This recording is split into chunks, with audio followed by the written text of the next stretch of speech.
Oh, what is up, guys? Here to give you guys a review on WWE Monday Night Raw. This episode was yesterday, and today is Tuesday. Now, I know I've been gone for a while. I've been on a big ass hiatus on my main channel, King Ace, and on basically all my channels. I've been doing a few videos, but now I'm back fully, and I'm ready to do these videos. I love WWE. WWE is my life, basically. I don't really need to express that any more than it already is. I'm 16. I've been watching it since I was 3 years old. I have proof. I got a figure, and the figure was Kane at 3 years old. I've just been getting figures. I haven't had proof on video, and I've just been watching it and whatnot. And I love it. That means I've been watching it for a good 13 years. And I love WWE with a passion. WWE is my life. And so is anime. I love anime with a passion, but I love WWE with a passion. So this is going to be very fun. Hopefully I get, kind of big doing this, because I really do enjoy making videos regarding WWE, because it's, one of my favorite things to do. Regarding doing the videos. So, yes, this Monday Night Raw, it was good. It was good. Don't get me wrong. It was good, but I was a bit disappointed in some way, shape, or form. I was a bit disappointed because Paige won against Tamina at the Extreme Rules, which I'm pretty sure everybody knew that she was going to win. Cool. She won, but I was very disappointed because she didn't show up for one, there was no Divas match this Monday Night Raw. That was very disappointing because I liked the Divas division ever since Paige got into it. I liked it even before that, but I liked it even more. So I thought they were going to bring Paige down and, she was going to, do her usual thing, talk about her first victory, defending the title and actually winning against one of the strongest divas today, right now. That didn't happen. She didn't go there. So hopefully she shows up on SmackDown or maybe even next Monday. I was just a little bit disappointed because I like the Divas division and I really, really, really like Paige. So, yeah, I was kind of disappointed on that factor. But it's all good. It's all good. Congratulations to Paige for winning the Divas title. We're not winning the Divas title, but actually defending it and actually, winning the match against Tamina. But, yeah, I'm rooting for her. Just a little bit disappointed that there wasn't even no, Divas match, Everybody just took a fucking break. They said, fuck this. But it's all good. It's all good. So, to kick off Monday Night Raw, we get the U.S. Battle Royale, 20-man Battle Royale for the United States Championship. Of course, it's been said by the authority that, the Emperors had to do it. And to me, I'm kind of iffy about Dean Ambrose at the time, because basically, obviously it's going to be spoilers, but basically Dean Ambrose, he loses. He loses against Sheamus. Basically, because they were the last two, and Sheamus somehow does the bro kick, and he throws Dean Ambrose over the top rope, and therefore there's a new United States champion. Now, like I said before I got into that, I'm iffy about two things. I was like, I like Dean Ambrose as a champion, but that's where shit starts to get complicated. Shit starts to get complicated, and it starts pissing me off, because he's in the Shield, and Shield, they have their own respective matches. And not only is he in the Shield, but then again, he has a United States Championship. So it's like, what are you going to do? Are you going to be the champion, or are you going to be in the Shield? Now, I understand he did both, but he was more onto the Shield, and he said, fuck the United States Champion. Yes, granted, he is the longest reigning United States Champion, but that's because he barely defended it. He barely defended it. So that's what kind of pissed me off. So I'm kind of happy he did lose it, but I'm kind of happy he did, but I'm kind of like upset that he did lose it, because I kind of didn't want him to, but most of me did want him to, because with him losing the United States Championship, it means that other superstars get a push. Dolph Ziggler, Alberto Del Rio, Cesaro, a few others. Sheamus definitely needed a push, maybe in Titus O'Neil, Kofi Kingston, Alexander Rusev, Bo Dallas, people like that, since the United States Championship isn't, always gonna be, it seems to be always gonna be defended now that we have on a superstar, Sheamus, that actually, goes and defends shit. He's not in another group. Other superstars are gonna get that little push and maybe a rivalry and a feud and whatnot. So I'm kind of happy that Sheamus did win, but like I said, he got the bro kick to Dean Ambrose, and it was kind of weird because Ryback still took out Mark Henry, took out Big Show, but they didn't take out Dean Ambrose, which kind of fucked them over in the end. But Santino, he did oddly well in this Battle Royale. He actually got the Cobra and he hit fucking Ryback. He didn't take him out, but he hit Ryback, and then there was a fucking elbow. Curtis Axel did an elbow to Santino today, but he did actually pretty well. So, you know, I'm kind of happy that he did that. But like I said, all in all, it was Sheamus and Dean Ambrose. Dean Ambrose is my favorite member in the Shield, and I really thought he was going to win. He got the Brogue Kick, and there we go, a new United States champion, Sheamus. Now, two things. I kind of want Sheamus to turn heel because him being face is not really working it no more. He's just wandering around, just going to matches. There's no pushes. There's no promos. There's no feuds. He may need to be healed, and he may need to start something with maybe the likes of Daniel Bryan, or maybe even, like, you know, maybe Bo Dallas. I could definitely see him and Bo Dallas having a little bit of feud going after the United States Championship, because we've been seeing promos of Bo Dallas coming, and I'm pretty sure Bo Dallas is going to make a big-ass impact, and he might take out Sheamus. You know, I can see that. I can really see that. But then again, who knows? Who knows? So like I said, Sheamus won the United States Championship. Now moving on, it is Cody Rhodes versus Ryback. Now, we all know that the Brotherhood is slowly but surely breaking up, but Cody Rhodes said from a tweet that the Brotherhood is not perfect. I mean, the Brotherhood is not perfect, but it is permanent. So that's very, very interesting. Very, very interesting. So that kind of ensures us that the Brotherhood is not going to break up. But then again, I can kind of see that. I can kind of see them breaking up, but that tweet kind of assured us that they're not going to be breaking up anytime soon.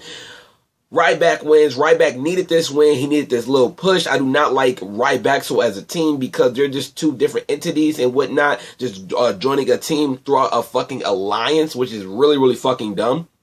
But all is good. Basically, Ryback won because Curtis Axel was about to interfere, and Goldust came, and he basically, Curtis Axel like pushed him to the ring post, and it kind of shaked it, and Cody Rhodes basically lost balance when he was on the top of the ring post, and Ryback somehow got his finisher, and 1, 2, 3.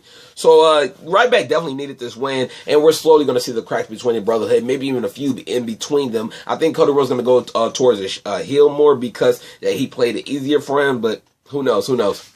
Right after that, we see Rob Van Dam versus Cesaro. Now, Rob Van Dam versus Cesaro was actually a pretty good match. Rob Van Dam, right up bat, you know, he gives it to Cesaro, a really good match, but Rob Van Dam wins via disqualification.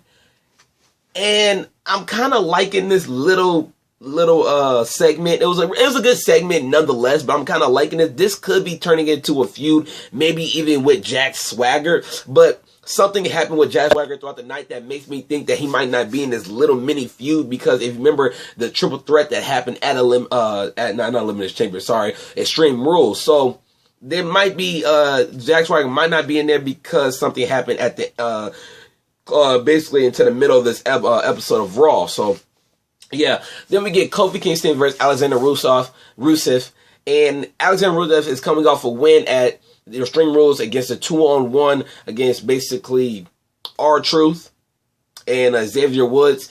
And it was a pretty good match, but I already knew how it was.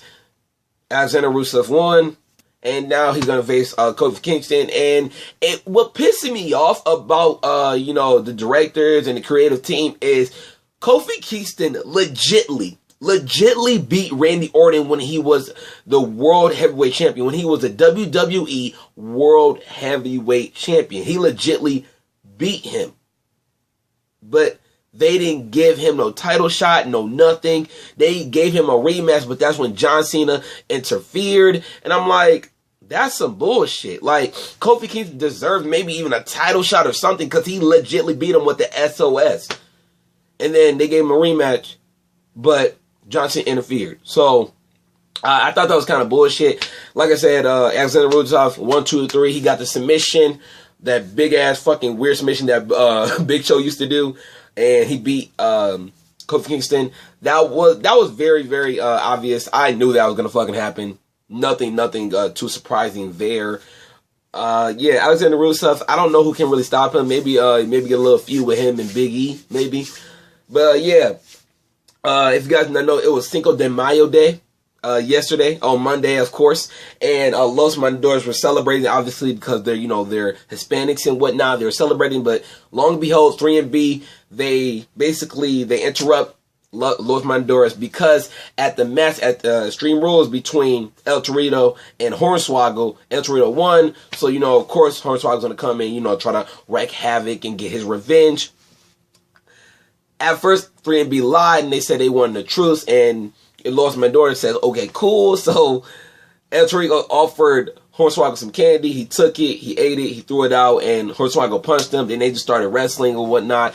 Boom, boom, boom. And then it just ends up with El Torito basically goring Hornswoggle out the ring, and basically, El Torito and Los Matadores basically just got that little, not that win, but they just got rid of the 3MB like that, only because it was Cinco de Mayo Day and it was kind of like more respected for the Hispanics and whatnot. And at one point during that whole segment, they were cheering USA, USA, but that's how some people just don't give a fuck. They just go along with the crowd, and they go along what they believe in, which is that's what they do. So we can't really, what the fuck can we do, Next is Adam Rose. Adam Rose actually interrupts Zeb Coulter. Now, Zeb Coulter, this segment was actually pretty interesting. Nonetheless, Zeb Coulter was talking about Cinco de Mayo Day. He was talking about everybody that needs to, get deported. And the first name that just shook me was Paige. I'm like, what the fuck? But he said Paige. He said Sheamus. He said, of course, Cesaro, Heyman. And I believe he said two other people. I forget their names, but they basically were talking about deporting people on the Cinco de Mayo Day and all that shit. Adam Rose interrupts. He interrupts, and he's a party man, obviously, because he's from NXT. And I don't like that. I'm not a fan of him. I've seen him in NXT. I've seen what he can do. He's pretty good in the ring. But I don't like his persona and the way he's trying to play it off. I just don't like it. I feel like he's going to fail. He's going to fail miserably. Now, he could prove me wrong, but in my opinion, I don't really see him doing so good. But he did have the guts to actually interrupt, Zeb Coulter and Jack Swagger. Jack Swagger tried to go take down Adam Rose. Adam Rose even had a sucker, and then he basically lifted up Jack Swagger from the top rope, and then there was a party, and the party, he basically brought the party down the ring, and then after he got done with Zeb Coulter and whatnot, there was a party in the ring, and I'm like, I wasn't really a big fan of it. It was okay. It was like, it was nice, but I really wasn't a big fan of it, so I was kind of iffy on that. But like I said, we can just wait and see what Adam Rose can do. Basically, we get to see a Bo Dallas promo again, and this is a new promo, and he basically with these children, and he basically making a speech. I'm really curious as to seeing Bo Dallas when he comes.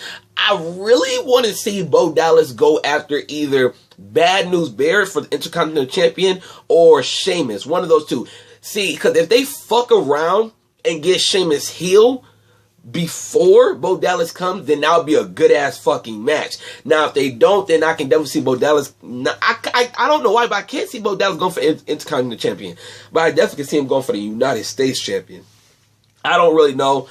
Really curious as to how that's going to go about, but I'm hoping that he actually does do that. I'm hoping. But, nonetheless, I can't hope. Bad News Barrett versus Big E Langston for the Intercontinental Champion. As you guys know, Extreme Rules, Bad News Barrett actually beat Big E. And that was kind of like, I wouldn't say predictable, because Big E was talking all that shit. He was like, when, because it was an exclusive interview on the WWE Network and WWE Online and whatnot. And he says, when I retain the Intercontinental Championship, he's talking about his future goals and whatnot. So he was talking all that big mess. And long and behold, Bad News Barrett beats him. I kind of realized Barrett was going to beat him, because it was either Barrett or Rob Van Dam that was going to beat Big E. Only because they're both coming off, going into the ring. They're both rusty, but they got off that ring rust, and it was a very, very good match. Bad News actually beats Big E. And Bad News, he does some sneaky shit, obviously. He attacks the eye of Big E, and then when Big E turns around, he does boom. He does the bull hammer, and 1, 2, and 3. He is now the new and still defending reigning, Intercontinental Championship. So 4-time actually. It was pretty good. It was pretty good. Nothing hated or nothing like that. So I was actually happy that even actually happened. Now, what is Big E gonna do? I actually kind of want to see more of Big E and Mark Henry tag team, maybe. I would not mind for them to go into tag team, because Mark Henry, trained Big E, and it was actually in a few tag team matches before, while Big E is actually Intercontinental Champion. Now, since he's not Intercontinental Champion, he probably won't be for a very long time. He can go into a tag team division with Mark Henry, because we need a little bit more of those, since, Tons of Funk is not in there, Primetime Players is not in there, Real America is not in there no more. We can have them go into there, and they can be fully dedicated into getting the championship.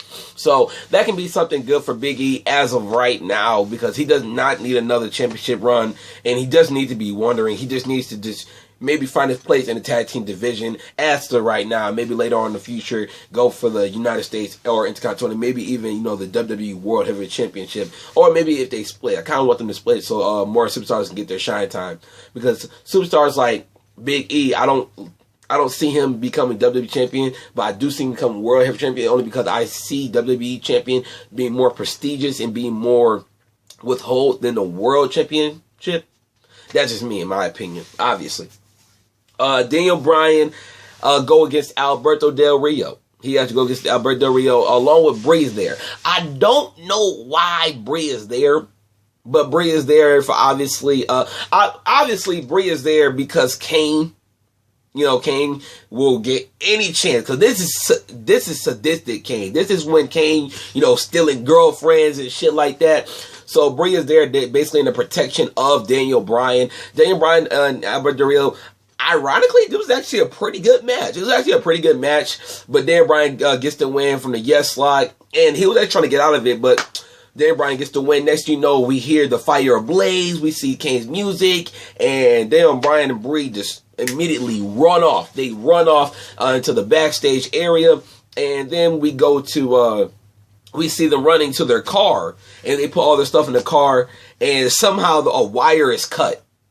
A wire is cut, and then when it starts, so a wire is cut, they fix the car, and somehow, I don't know how, but Kane ends up in the car, and he's trying to get Brie, but Daniel Bryan goes in, he starts hitting, and then then Kane starts, trying to get on top of the car, reaching in, trying to get Daniel Bryan, but he falls off, and then he's like laying down, and Daniel Bryan's stupid ass, he gets out the car, and he's like, oh shit, and he gets back up, and then Kane tries to go get Daniel Bryan once again.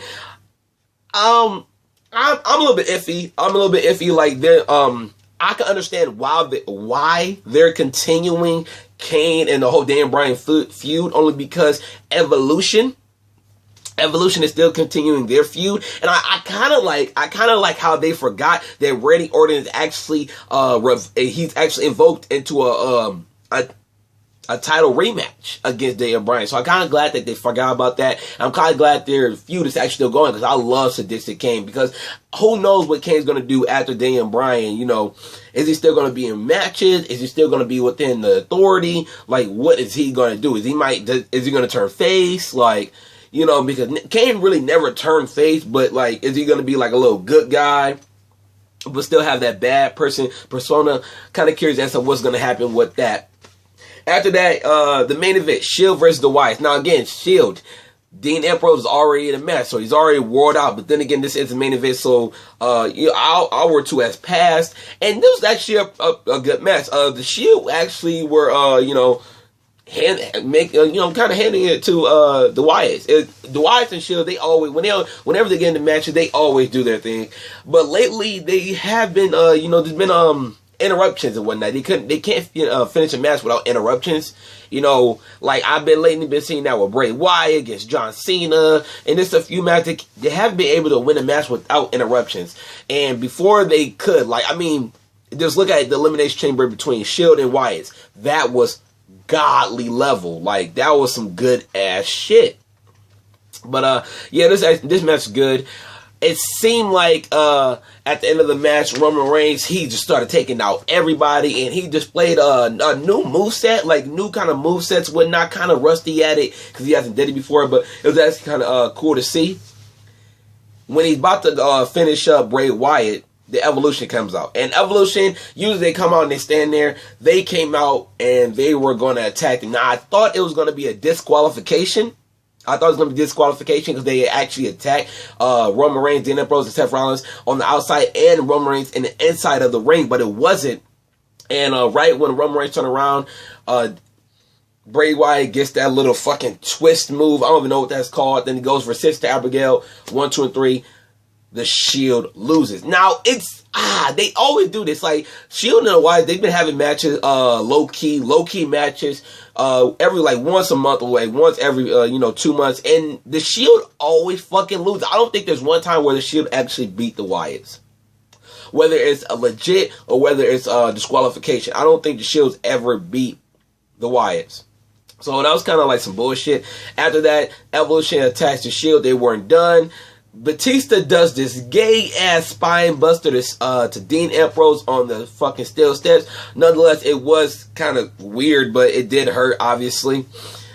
After that, they do this patented, the Shield 3-man Batista bomb. Like, a patented 3-man Batista bomb. And it's the same thing as the Shield does. The same thing. They do it to Roman Reigns, obviously, because they think Roman Reigns, I wouldn't say it's the leader, but he's just like the big man of the fucking group and whatnot. So, yeah, they do that. And after that, Evolution, they mock him. They was like, believe in Evolution. And they do this thing. And they just mocked the Shield. So we can tell that feud is not over, even though the Shield won.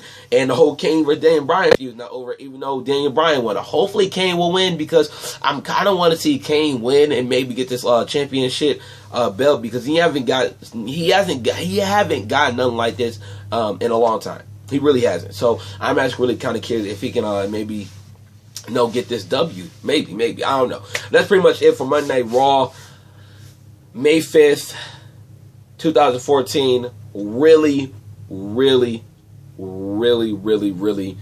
good Raw. It was pretty good.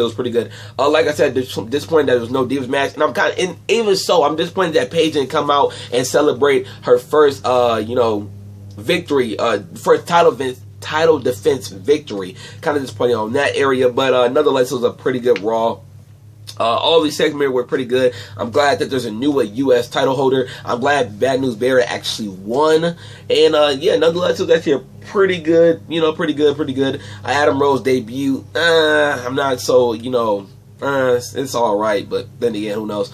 So what are you guys' thoughts? Thank you guys for watching. It is Ricky's Videos, and I'll see you guys later for, maybe some little videos within a week, or a SmackDown review. I'll see you guys later. Peace out. Ricky Videos.